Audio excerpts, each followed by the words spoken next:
Wintertime, stew time. Today we're cooking a lovely stew in grandma's style using ground meat, carrots, and kohlrabi, and of course potatoes.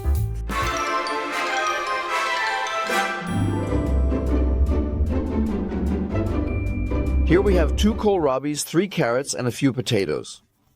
And have ground meat here. The recipe is so simple, it's actually a lot of fun. We're adding a little oil, which is just regular vegetable oil, into the pot. And now we're just going to add our ground meat in. So we're going to brown it a bit till it's crumbly. And in the meantime, we'll cut our vegetables. When it comes to kohlrabi, I always cut off the woody part, the bottom. And up here, the part that's a bit softer. And I peel the rest with this little vegetable knife. This works much better than any peeler. And I can feel exactly where woody parts are.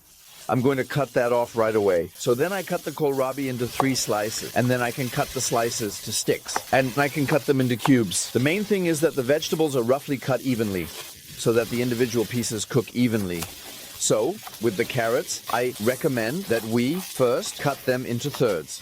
Then halve them, and then we have sticks again, which we can cut into similar cubes.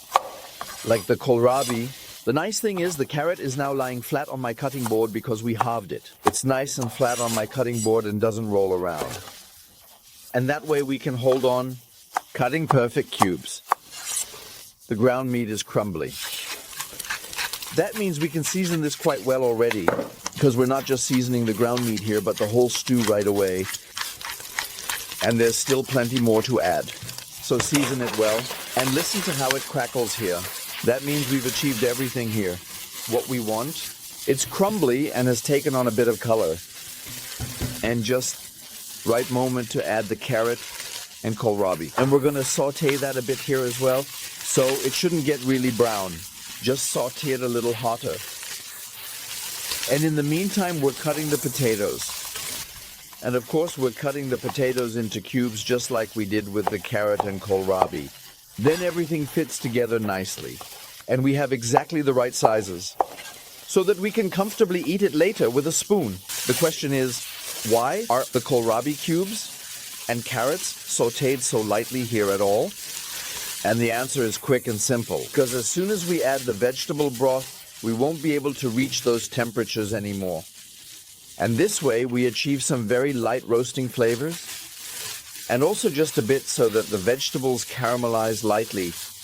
And this way we achieve completely different flavor compounds than if we were just to boil them. And for this reason, we're also adding the potatoes now and lightly sauteing them as well. As I said, it's not about color, it's about flavor. I say it again and again, we cook with all our senses. We see what's happening right now. And of course, we also have the aroma in our noses. But what most people completely underestimate when cooking is listening. And I can hear now that there's hardly any moisture left in my pot. What I mean is that the moisture from the vegetables has completely evaporated here. And if I were to wait any longer now, then I would just create color that I actually don't want. Fill it up with our vegetable broth so that it just covers, as you can see. After all, it's supposed to be a stew. Look, it's perfect. Now we put the lid on top. We lower the temperature from 9 to 6 and let it simmer for 20 minutes. Do we have enough time to chop the parsley finely? It will be used as a garnish for this little stew later. 20 minutes later, have a stew. It fills you up and makes you happy. That's how winter is fun, when you come home and you have such a hearty stew in front of you. Look, that really looks super delicious. Freshly chopped parsley. And on top of that, we add a bit of sour cream or creme fraiche, just as you like. And I say enjoy your meal. And who likes that? Thumbs up, and don't forget to subscribe to the channel. Bye. See you soon, your color.